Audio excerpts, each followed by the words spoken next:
Welcome to Numbers Don't Lie. Unless you're drafting Ben Simmons for three-pointers, then you're just lying to yourself. Today's video is about finding value at the end of your drafts.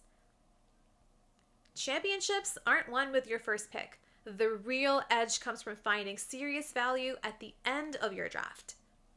Imagine grabbing a top 80 player with one of your last picks. That's how you build a deep team that can handle injuries and slumps while the rest of your league is desperately scrolling the waiver wire. The question is, how do we spot those players? Do we base it on ADP data or draft room rankings? That's what this video is all about.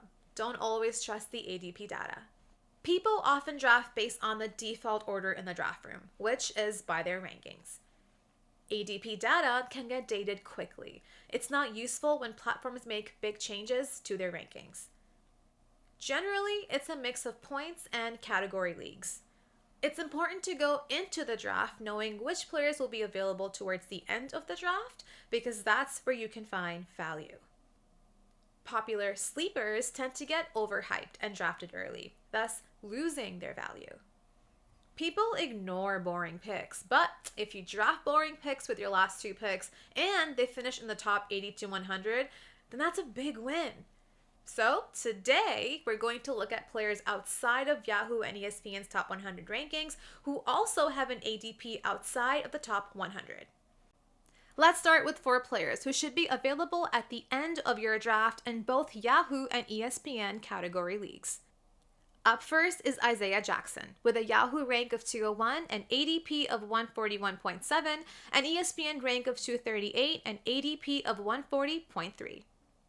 Here is the good. The Miles Turner trade means the starting center spot is either going to Jackson or Jay Huff. Jackson has averaged 1.4 or more blocks per game or better in 3 of his last 4 seasons. And he has a career field goal percentage of 59.5%. The bad? Health.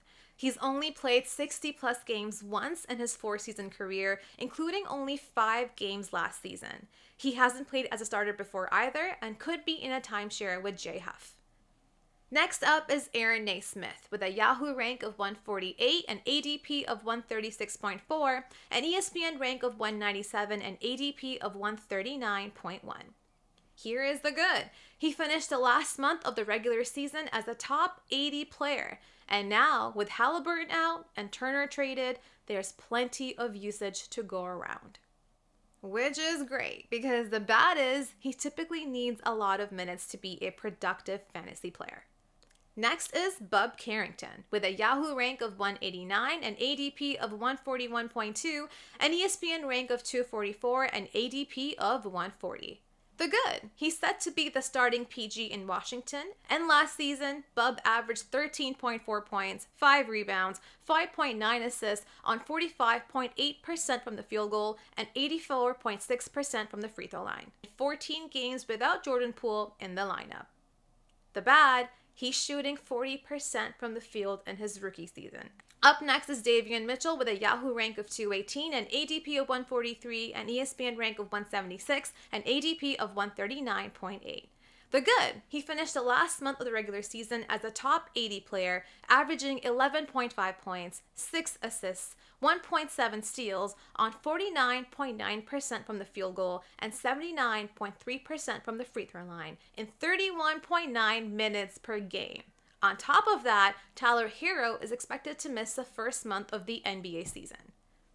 The bad, once Hero is back and the team is fully healthy, rotation could be tight. And 3 found specifically on Yahoo. Up first is Herbert Jones with a rank of 147 and ADP of 132.6. Here's the good. He finished the past 2 seasons as the 108th and 83rd ranked player. He also has elite steal numbers, 1.6 or more steals in 3 of his last 4 seasons.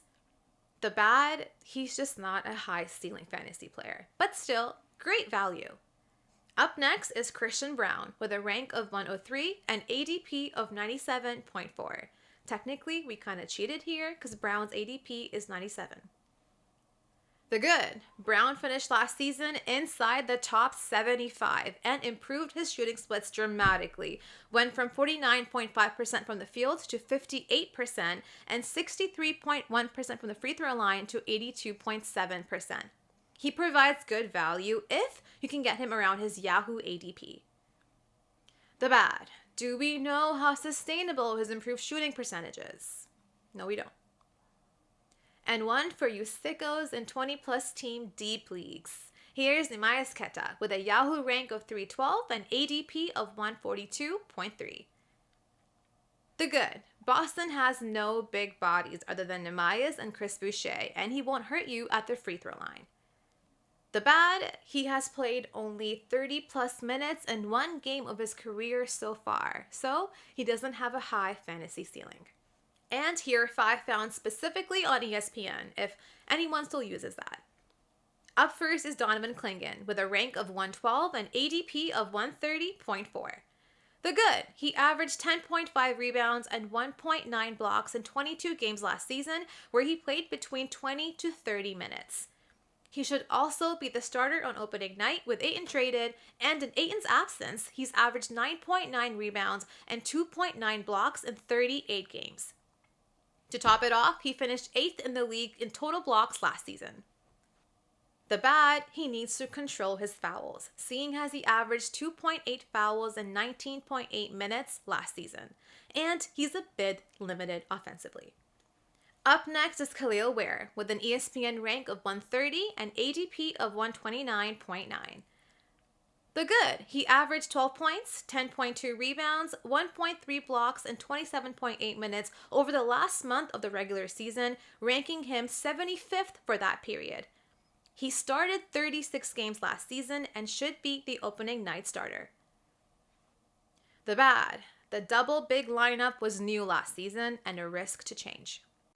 Up next is Toumani Camara with a rank of 180 and ADP of 128. The good, he averaged 14.8 points, 5.3 rebounds, 1.5 steals, and 2.8 threes over the last month of the regular season, ranking inside the top 80 for that period. With Simons traded, he now has potential for a bigger offensive role, and he should see also more usage with Scoot injured to start the season. The bad, a career free throw percentage of 73.8 isn't great for a wing. Next is Cameron Johnson with a rank of 98 and ADP of 116.4. The good, he finished last season inside the top 70 and he finished in the top 100 in 2 of his past 3 seasons. Now, he replaces MPJ in the starting lineup, which will be a better fit in the Jokic run offense. The bad, he didn't play more than 60 games in his 3-year stint in Brooklyn. Next, we have Matas Bazilis with a rank of 235 and ADP of 134. The good, he ranked in the top 75 over the last month of the NBA season, averaging 14.1 points, 5.6 rebounds, and 1.3 blocks in 26.8 minutes. And he should be the starter on opening night. The bad is Chicago. Who the knows what they're doing?